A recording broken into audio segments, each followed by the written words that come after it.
Okay, so you're live on YouTube now. Okay.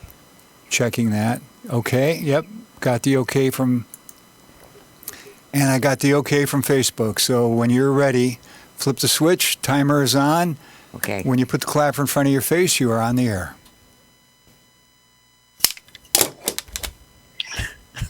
Peace and love. Welcome to Talking Peace. I am your host, Sister Deidre Emel, Executive Director of the Western New York Peace Center. So we'd like to welcome you all today.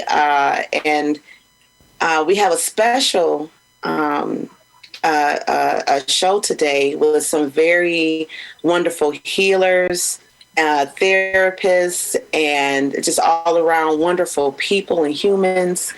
And so today we're going to be talking about embracing Buffalo and the healing that needs to take place here in Buffalo, New York.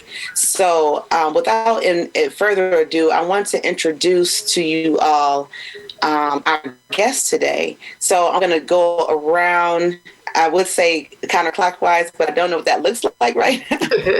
So I'm going to start with Dr. Sabrina Njai. Mm-hmm. And could you just introduce yourself and what you do? Oh, hello, everyone. Thank you, Deirdre. I'm Sabrina Njai. I actually live in Baltimore, Maryland in the present moment, but this whole world is my home.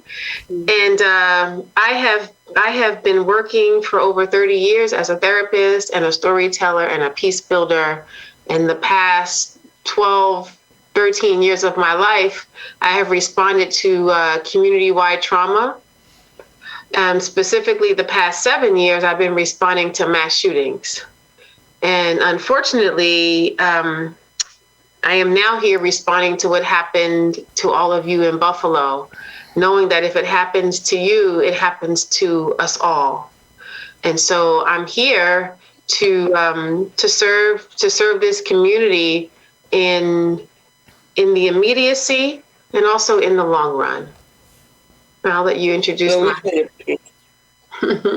Yes, we truly appreciate you, Dr. Njai. And we have also another healer, Ms. Dina Adler. Can you share with the audience, what you do? Mm-hmm. Thank you, Deidre. Good evening to everybody. I grew up on the other side of Buffalo in Hamilton, Ontario. So Buffalo is, a very special place. And goodness, now for the past over 25 years, I guess, Rochester, New York has been my home.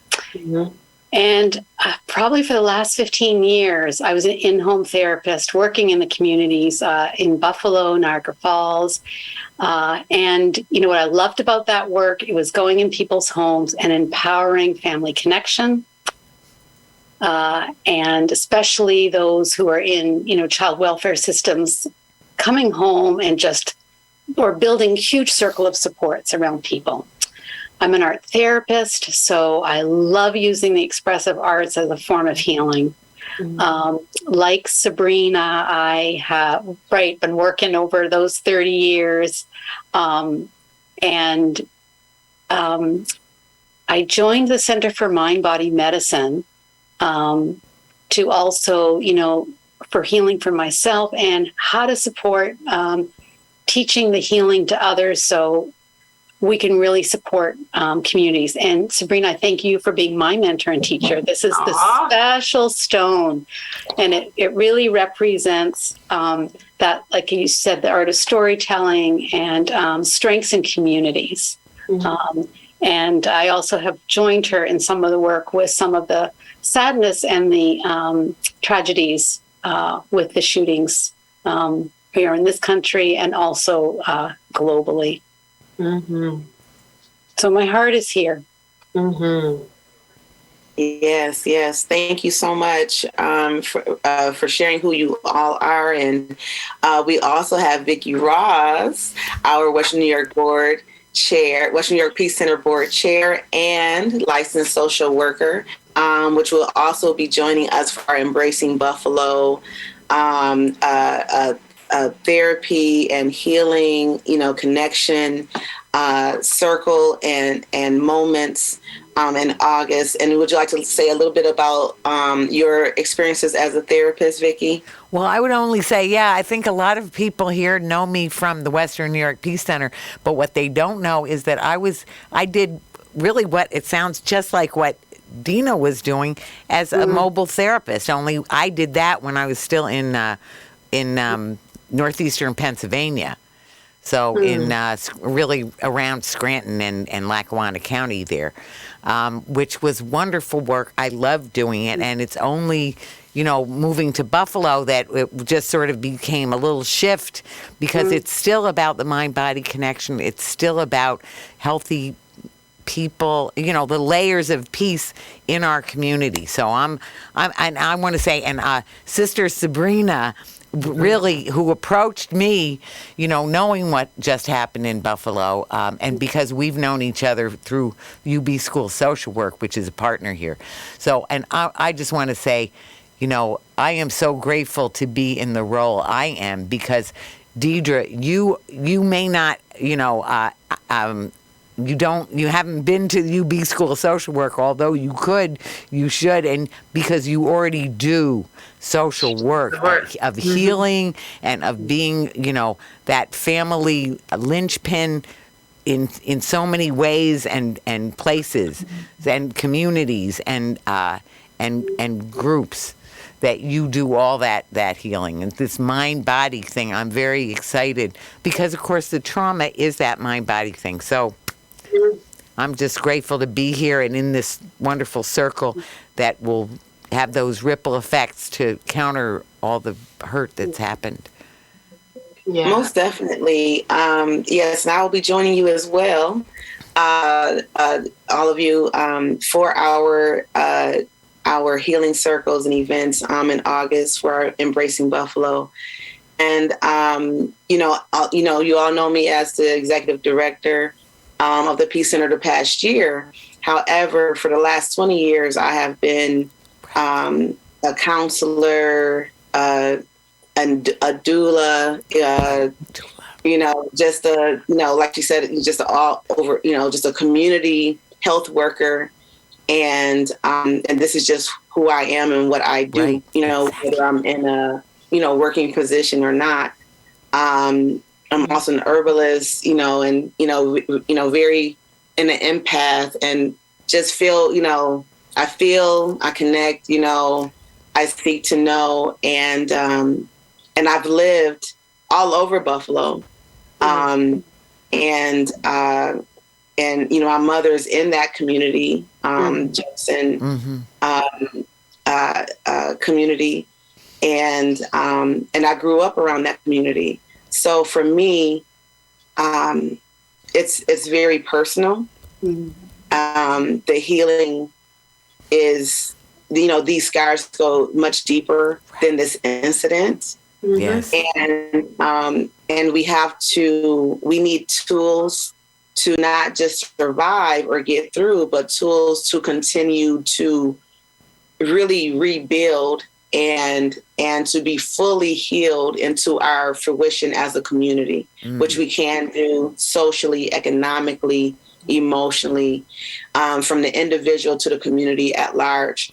And so I'm just excited to just to share with the Buffalo community that, we will be having this this free event, free to survivors, to first responders, to leaders, African-American leaders of the community, to spiritual leaders, all those who are directly impacted and have directly connected and continue to work to support our community at this time, beyond the 514 event. So we are here to serve.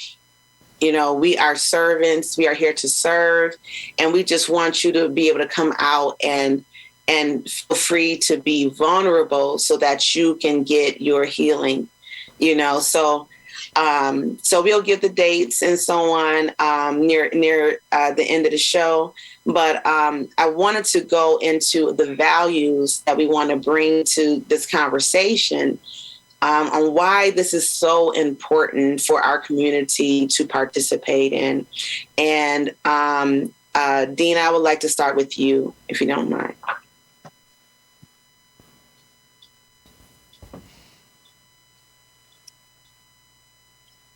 You know, so you're so right about, marking the date of that May 14th and broadening it to layers of family and years behind years.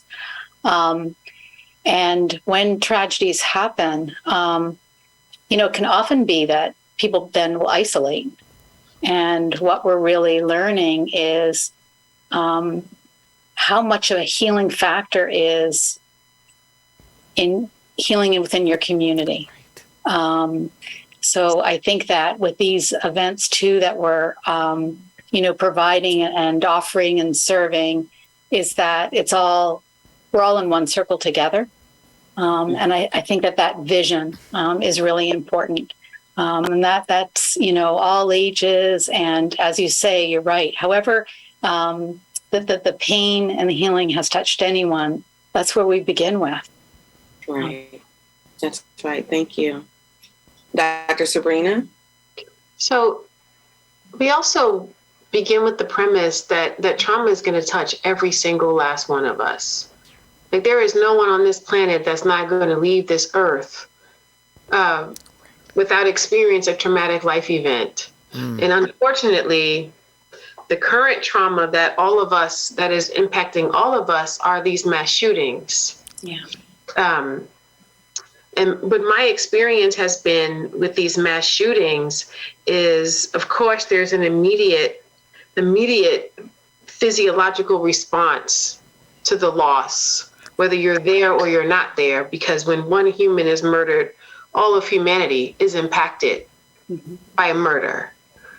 And we need to call it what it is. It was a murder. Right.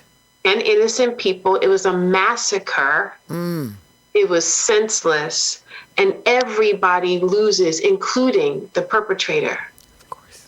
So what I know about these mass shootings is, number one, everyone is impacted.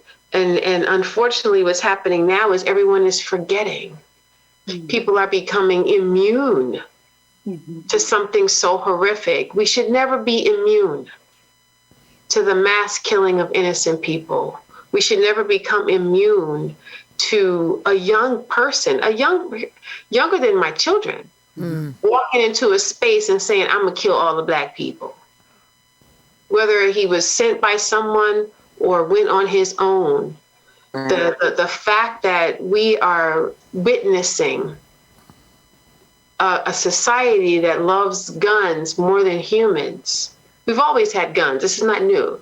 I don't even care about people having guns, if you want to know the truth. What I care about is how a gun can be stroked with love and a human arm cannot.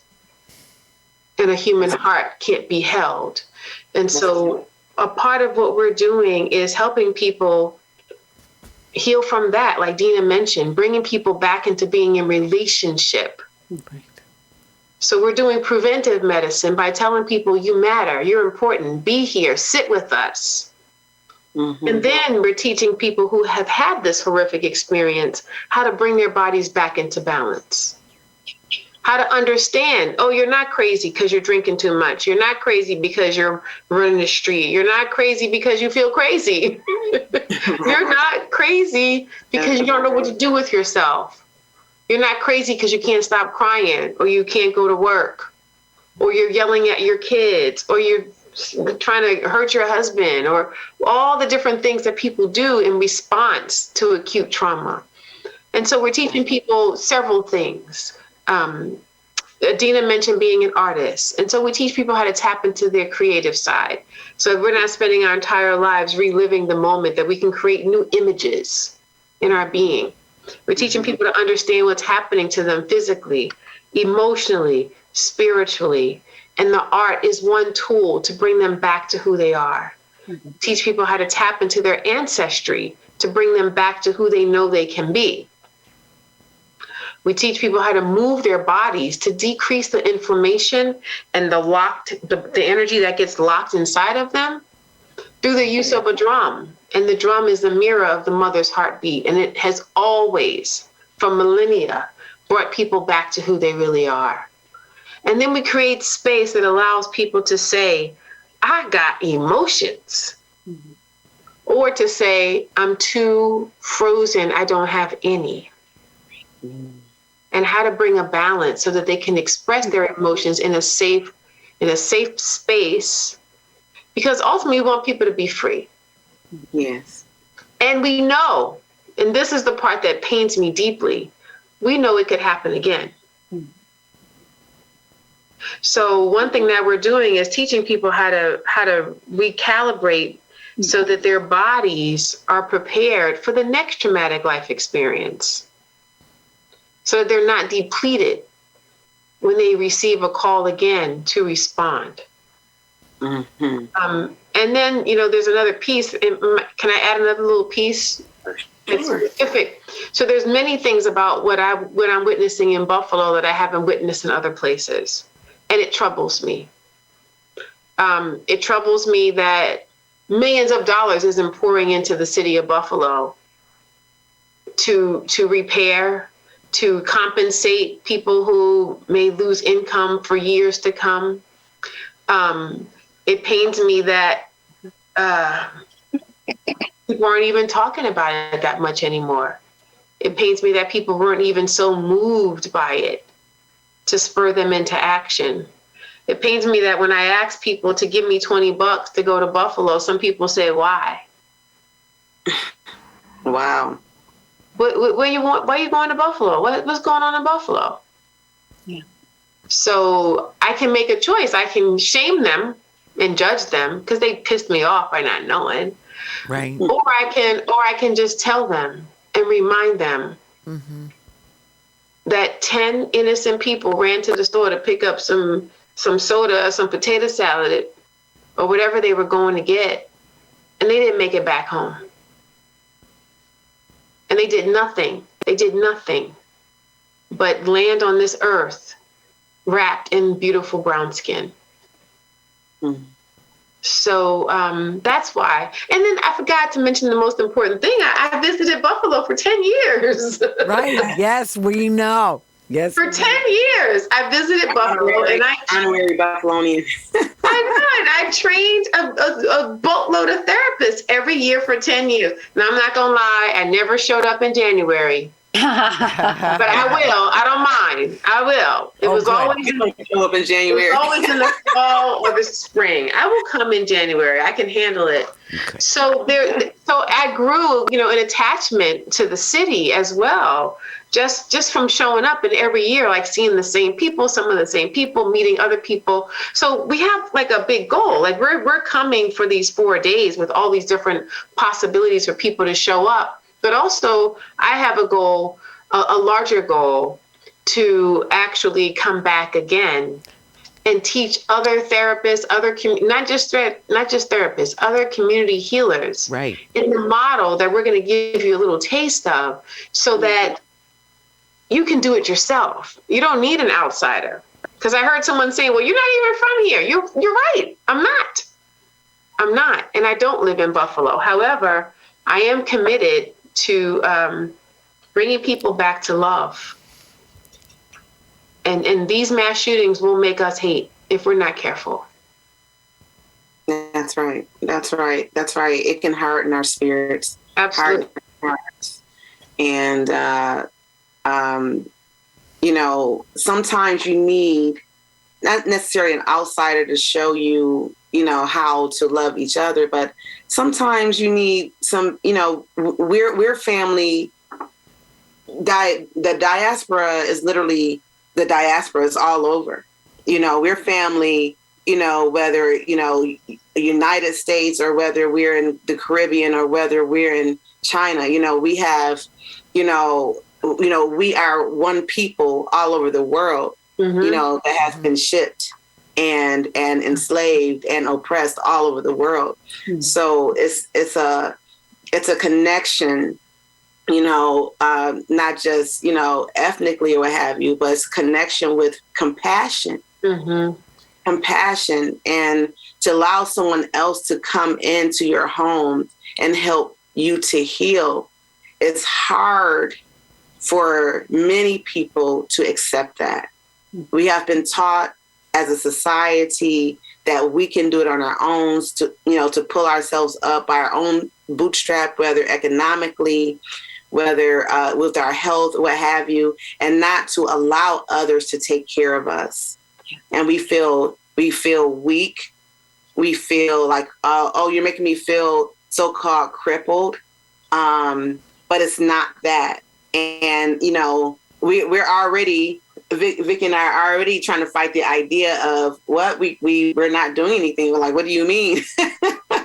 What do you mean? You want us to, actually participate and receive, these healing moments, as well. So it's a foreign concept to us, but we need to change our talk, our self-talk. We need to change our community talk, that we don't need anyone else to come into our house and show us what to do. Well, sometimes you need someone else to pamper, to support, to uplift you when you are in your weakest and most vulnerable moments. And, I learned a lot about that, being a doula, that it's not that, you need a doula. It's not that, you should want one because you are in your most vulnerable state of being, and you should have support, advocacy, and safety, during that time while you're birthing, a being. And we can look at this in the same idea that, it's doula, being a doula to an entire community. Yeah. Okay, we need to mother the mothers and the fathers and the families. They need to be mothered. We need to be mothered right now, right, and supported. So I'm calling out Buffalo. Be okay with being supported and being mothered and being caressed and being held and being uplifted right now, in the simplest forms from the inside out, So I think you offer, just, coming and being able to do that for us. So I wanted to go more into. Can I just respond to one thing that you said that's really, really important? Sure. So we are showing up, and I love the analogy of the mothering, and it's more of mothering so that you can fly. Yes. So I call my business the Heart Nest, and so we're holding people and helping to stitch up the woundedness of their wings, not to cripple you, not to take over, but so you can fly and keep doing what God sent you to do while you're here. Right. And what I have found is a lot of people that take on these roles of leadership, we all do, I don't need anything. But what I know is the long-term impact of these mass shootings is chronic illness and suicide. Yeah. And the person who's at the forefront, pushing, so grounded in their own anger and so grounded in their desire to see justice, that justice grips them by the neck and they end their life. So the preventive measure that we're taking here is very deep and very and like we're like getting into cracks so that it doesn't happen. And I don't mind speaking freely about that when I'm in a group. I'm here to keep you from killing yourself in 2 months when you realize, holy crap, what just happened to me? That's real. Yeah, so I just want to leave that part out. And you mentioned the mothering and the need for the doula so that you can give birth. But not, and you have, when you're crippled, you have a crutch, but it's not forever. It's just until that leg is healed and you can keep walking. Right. That's right. That's what we're coming for. So you can keep walking. That's right. Thank you so very much. I don't know how many times you might hear more thank yous in the conversation. I'm saying thank you too. You know, because there's something beautiful always grows from this. And that's the part that freaks me out, that we could show up so devastated after this. And we all, Dina and I are going to cry with you. We show up ready. It's okay. Right. We don't mind letting our emotions come through. And then we also are like exquisite witnesses to some of the most beautiful things. We see humanity at its worst and then humanity at its best. Right. And we cry in witnessing both. Right. Yes. Yes. I cry right now, but that's not what I'm doing. I'm just scratching my eye. And But I will. I would like to add on to that, right? As a white woman, where I joined, and what I learned. And, my biggest life lesson was don't be so quiet. Don't be quiet. Yeah. So, to really learn how to make change. So there's always a learning and a teaching, I walk away with too. Yeah. That's wonderful. And that's another thing too, that, yes, this happened and two, primarily, the Black community, African American community. However, if we see ourselves as one community, they are helpers of many different ethnicities and groups and spiritualities. And they were first responders of many different ethnicities and spiritualities and, and from all different walks of life that were there to support. And there were, spiritual leaders, community leaders. So this is not just, just for Black people. It is a time that it's going to be a space that, we as a group and people that need that vulnerable space. But for the whole time, the 4 days, it will be open to a variety, to the community, at will, because, I believe many, many different groups of people have been affected, and we need every one of us to get, to be healed, no matter what, the race or spirituality or ethnicity. No. Right.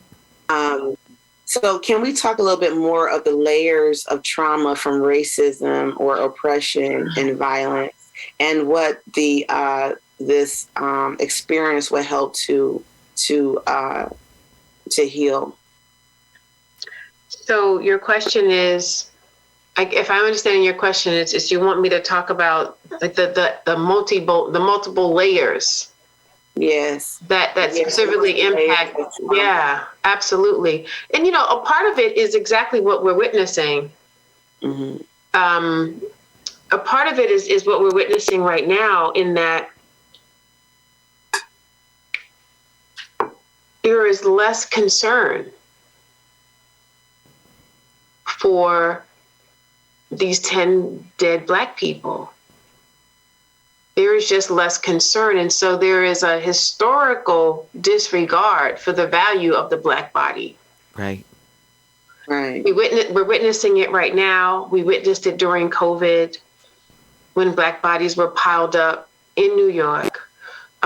We witnessed it with the disproportionate number of Black people who died during the beginning of the pandemic because of lack of proper care. And so we're continuing to witness a disrespect that this country disregards Black bodies. And so at the same time, we have the capacity to absolutely regard the Black body, to show up and bestow dignity and honor to these people that have died. And in doing so, like Dina mentioned earlier, we go back 7 generations in this. 7 generations. One of the things that we teach is guided imagery. And I can remember doing an exercise myself, and in the middle of the imagery, I saw this line of women of every shade, every hue, And I knew that these were women that were my ancestry. Some were very light and some were very dark. And every last one of them spoke to me. And so a part of what we're doing is we're restoring dignity.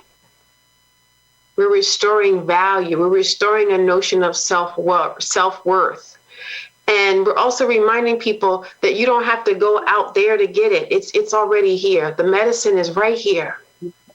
Right. The medicine is in the human touch. It's in the reminders. It's in all the places that you have forgotten. And it's also in the freedom to express a strong emotion. Even the fact that we have the freedom to express emotion is new for so many of us. And so, we have this horror and then we have this opportunity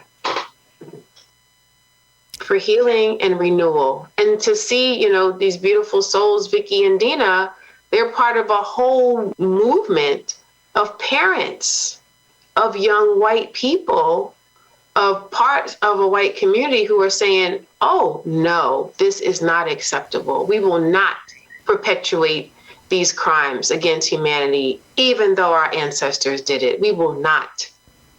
So we're all getting a healing around it. That's right.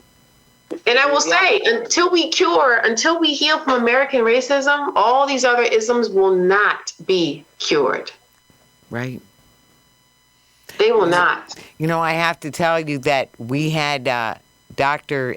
Henry Louis Taylor on Talking Peace from the previous show, and what he was talking about, is those layers and layers of racism. So he didn't go back into the 400 years, but he was just talking about like the last 30 years in Buffalo. So all of this is on top of that, and one of the things I was thinking, as you say, the wonderful and the terrible are side by side when, that love, the compassion, the building trust that that we're going to be experiencing in those sessions that will be such a transformation, because the wonderful and the terrible are so intimately connected in our lives every day. But anyway, so there is that hope, because we need to make these radical changes and build that trust with truthful and open conversation as well. Yeah, absolutely. And that vulnerability and that truth telling. Yeah, that's right. And I also want to remind people to be surprised, because we have no idea what that telling might be. I've had moments. Oh my gosh, I've had the most incredible moments in these settings where people showed up thinking they were going to do one thing, and then a voice whispered to them and said, stand up and say this. Stand up and speak of how you have contributed to American racism. Stand up and stand up and tell the truth about how you didn't stop ABCD act of violence. Stand up and talk about what scares the crap out of you, that you need this group to honor and hold you accountable when you're afraid again.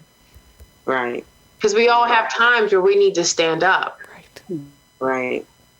And to prevent these murders. That's right. That's right. I would, go ahead, Dean. I would just add on that part of what we, facilitate is, so like I love that metaphor and that feeling of stand up, or because where trauma shows up in our bodies, right? In the chronic illness, what are we carrying on our shoulders? So it's both, even silence, or it's where is the pain? And so we first start to identify where it is in ourselves. So when Dr. Sabrina even said about the voices or what she's hearing, what I love about this process is all these empowering gifts are within each individual. So it's not some book that, although there's good books out there, but what you're walking away with is, I have it within me. And how can I use me more effectively for the resilience part of it? So first, what's my breathing feel like in pain? And then what's that breathing or movement or imagery telling me in this path to the healing? That's wonderful. And I've had that kind of experience in a healing circle where I literally, I came in, and it was in a big tent outside kind of thing. And I had to say it had to be at least 50 women in the tent. And I said, I'm just coming into the tent just to, just see what they're doing. I'm not going to participate. I just want to observe, so I caught myself being outside the circle. I'm just going to sit in this little chair in the corner because it was really filled and it was in a large circle. And I'm not going to participate. And, so the facilitator began to, call all the women to, hold hands and stand up and apart. So I was still trying to inch myself all the way to like the tent fabric. Okay. I am not a part of this circle. I'm just observing because I don't know. I'm going to be vulnerable around these people. I don't know these people. So, but again, I was included anyway. I was noticed and I was included into that circle. Okay, I'm not going to say anything. I'm just going to stay here. Every time I was just so resistant. I'm not going to say anything. I'm not going to do any breathing. Okay, I'm just going to observe. I'm here to observe. So, we breathe and, and we just kind of release and, we let some of that tension out. And I remember the facilitator, coming to me and connecting with me, and just through touch, through a hug, I went, blah, I just started just bawling, Right. absolutely bawling. And I remember, just tell, this is like one of my stories about refinding my voice away, because I was coming out of pneumonia and my voice and my throat was stagnated. And I knew it had something to do with the spiritual, for me. And I said, I need to start to use my voice before I lose it. And I, went to the, the special conference. So to make a long story short is that at that point, and I began to release and to let out those things that was truly hidden in my heart and that I knew was true. I began to literally scream it out, to preach it out. And these 50 women or more began to surround me like one big hug. And they were literally like, arm to arm to arm to arm around me. And I just was like letting, like I was talking about our babies and I was talking about, what they feel. And I was just, I was just letting out what I understood to be true and what I needed the world to know. And after that session, people began to come up to me and say, I'm so glad you said that. I'm so glad you were able to say that for me. I was feeling that way and I didn't know how to express that. Thank you, basically, for helping, for being a voice. Right. And I was just like, I didn't think I had a voice. I couldn't find my voice, but it was always there. And I had to learn to trust it and trust that was a part of my healing process. So this is where I'm at today, right? At the time I wasn't a part of the West New York Peace Center. So a few months after that, we had the Women's March, and I think everything just kind of like, blah, like it just came running out. Vicky was like, that was a little too much, but it was great. And I just said, I had to tell my truth, It was the truth. And, it is the truth. But, so I know for me that these sessions and circles and connections will help us find our voice. And in finding that voice, we will heal when we feel like we can connect and we can help others to heal, as well. So I just want to tell that little story because I really believe in what you all do. I believe in the power of art, of, dance. Mm-hmm. I relied heavily on dance and the performing arts and drawing in high school because of what I was going through. So I truly believe in it, and I have seen what it can do for me. Mm-hmm. And again, Buffalo community, I want you to come out. I want you to come out and help each other, to heal. And of course, this is not the only thing that has been going on for healing and therapy. We have wonderful partners in our community right now that have been throughout from the very beginning, like Connect and Voice Buffalo and so on, that has, really been providing support for leadership, providing support for first responders, just providing support through the Power, Love, and Healing workshops. And I just want to give them a shout out. Beautiful. And, and we want to, we just basically, we're just another arm, just, continue to reach. You have that part, you want to have this part this time, you have your back. And So another question, and I know we're almost done. Mm-hmm. Time go by so fast. What do you hope that the community will do after these sessions? What kind of results would you like to see? For me, I am not necessarily so much attached to the outcome as much as us giving whatever is needed in the moment. Okay. So, but what I hope to happen is that the people that have been leading in this work and the people been impacted by it through their work have a moment for self-care and sacred pause. Right. Yes.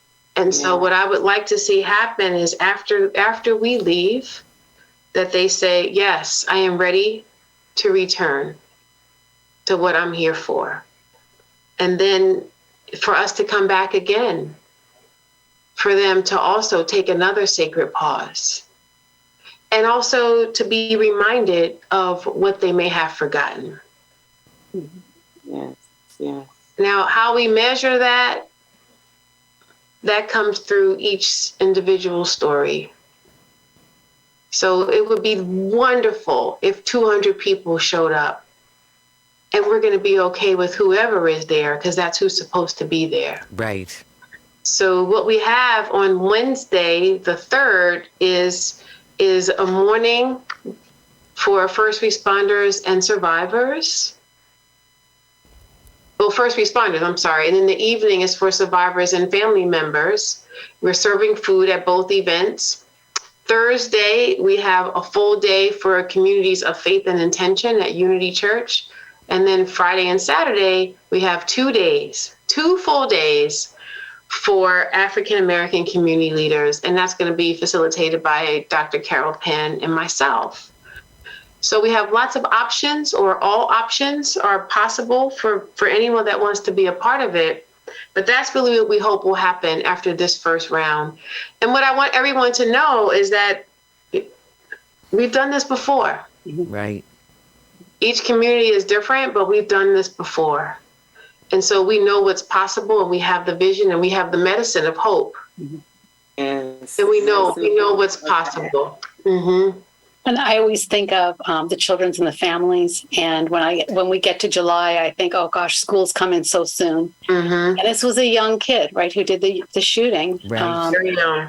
So, so I think, in another community initiatives, how it just began to, like that ripple effect and really grow. And then we even had like teens become leaders. Teaching it to other teens. So it's kind of like, wow, how this whole community can continue to be their own healers. I think I would be a love that. wonderful future. Yeah, absolutely.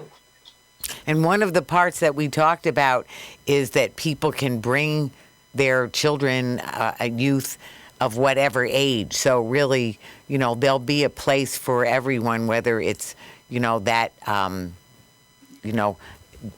processing with children, and so much of it happens very naturally too, as they get that free, build a trust, a safe space. Yeah. So I've been thinking about trust and transformation, but anyway, for children and youth to have a safe space to just be, to express, as Dina was saying, so we're excited to have that part of it too. And, the frontline workers, I'm sorry, too. No, you're okay. When we first went to Broward County after the shooting at Marjory Stoneman Douglas, we did workshops like this, and we just did it with children and adults, all in the big giant school cafeteria together. Sure. And it was very powerful. What happened? The children, we taught them how to move their bodies, how to come back into balance, how to draw it out, how to shake it out, right along with their parents. It was beautiful. Well, whatever, I think whatever you all are thinking when we see who comes and who, Absolutely. It'll be a lot of that just in the moment. Absolutely. And what we forget is that, the survivors, not just, not necessarily us, forgetting, but that, some of the survivors were children. Right. Were children that were saved in the freezer. There was children that, that their parents ran them, outside to a back door. There were children that, that witnessed, their mother running away. There was children that witnessed so much carnage. And, where's the support, for them in their trauma growing up, and how is that going to affect the way they see the world and deal with the world, even go to, grocery shopping. Right. And they're our next change makers. And the neighborhood people. Absolutely.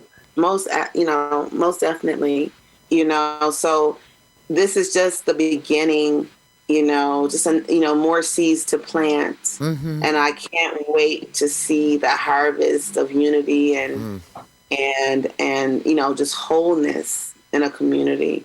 And, and I think like Dr. Sabrina was saying, like, what is, tangibly, what does that look like?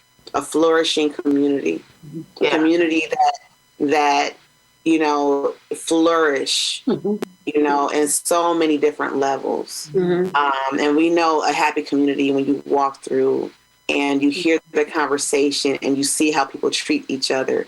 You see how the condition of the street are, and you see the condition, of the buildings, and you see the condition of the people, so that's what we're hoping to see, a change in the condition, of our communities, so let this be a guiding hope for us to continue to make individual impact and community impact. Yeah. Socially, economic, impact. Beautiful. Thank you. So Dina, I'm curious. I'm saying Dina, I'm looking at Deirdre.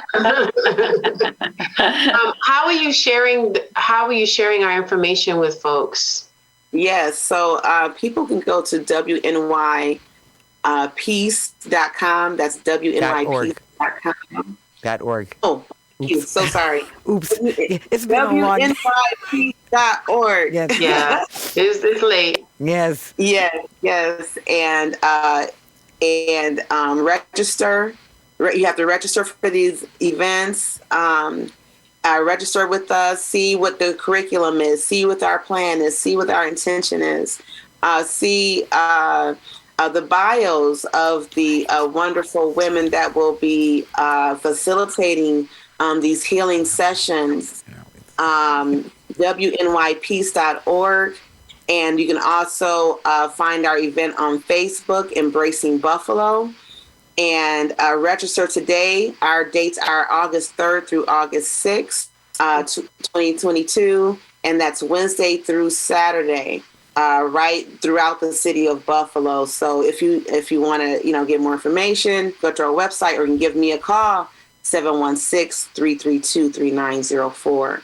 So you all have been listening to Talking Peace. And do you all have a one word? Oh, more than one word.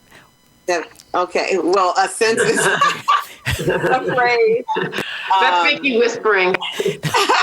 Just because we have something like, let's say 6 or 7 minutes left. Yes. Yeah. So good. So you know what? Since we have a little bit more time, I just wanted to say this too. I just want to say I want to read off some of our curriculum. Sure. Okay. It says each experience begins and ends with the breath. The space in between will be referred to as moments. And I'm going to go through some of these moments. You have an artful moment. Participants will tap into their right brain to answer a question around purpose, vision, their current reality. A moment of silence, heeding the messages that can only bloom from pausing. Participants will be led in an imagery exercise, followed by silence and possibly writing. We have a heartful moment, connecting to the main hurts of the heart. We have a body full moment based on our bodies keeping score on trauma and releasing and liberating the nervous system. A bountiful moment where we look at the connection between the stress response, food intake, and nutrition. A sacred moment where we connect the ritual and the healing properties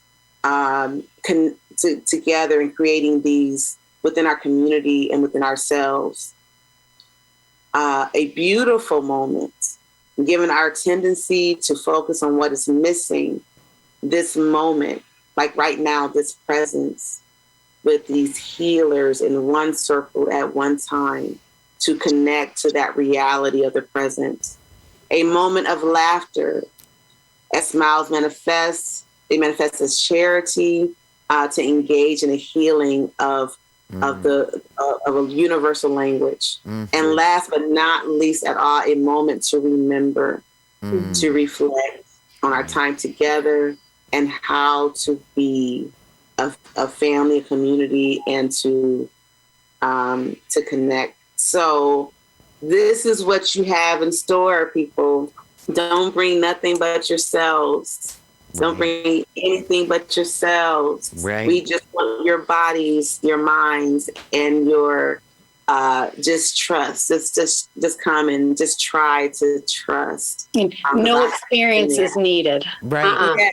No experience is needed. And I love your story, Dieter, of being in the back, because you could be a person who wants to hang back, or you might be one who goes, all are welcome. Right.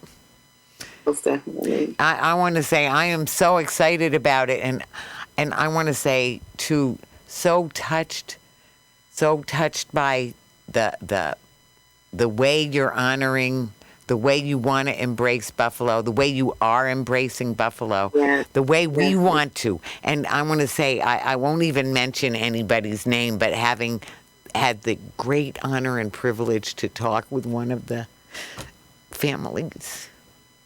So it is a time to heal as a community, to be there together as a community, and there's so many different ways. So you just look at what the choices are and what works for you, when you might be able to come, and it's going to be an experiential learning and healing, really. So exciting to be in this space, even right now with you three. I want to say it's very, very touching and just healing.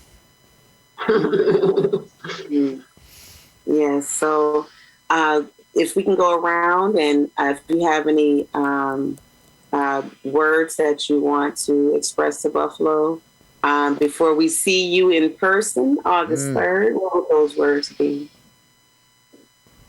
You want to start, Tina? Yeah, whoever. So I think my first word is actually silence. So that's the moment. Mm-hmm. And my second one that's just coming is love. So Dina's last word is my first word, love. Love, love, love, renewal, peace. Yes. Thank you. Vicky. And beloved community. Absolutely. Building and growing beloved love in the community for ourselves, for the community, and on out as it grows. Beautiful. Yeah. And my words are trust and vulnerability. We have to take off the armor. Right. We don't have to tear down the brick wall. We just have to, open the door. Right. You have to find that door. It's okay to have a little wall up, but having that door, people know what your boundaries are. Respecting a person's and a community's boundaries and understanding where they stand is okay. And respecting that friendship and that love and that care and where they are, it's okay. But honor the door. So come being able to open that door to let someone else in, to be a part of your healing, is what I just call everyone out to do, because you'll feel the much stronger, so much stronger, Or you'll just heal. Yes, or you'll just feel. And yep, that's just it. I love it. Right. I absolutely love it. Yes. Thank you. You have been listening to Talking Peace, and we have been talking peace on WBNY 91.3 FM. Thank you so much, Richard Wicca, our producer, and have a great day. Thank you so much. Great job. Thank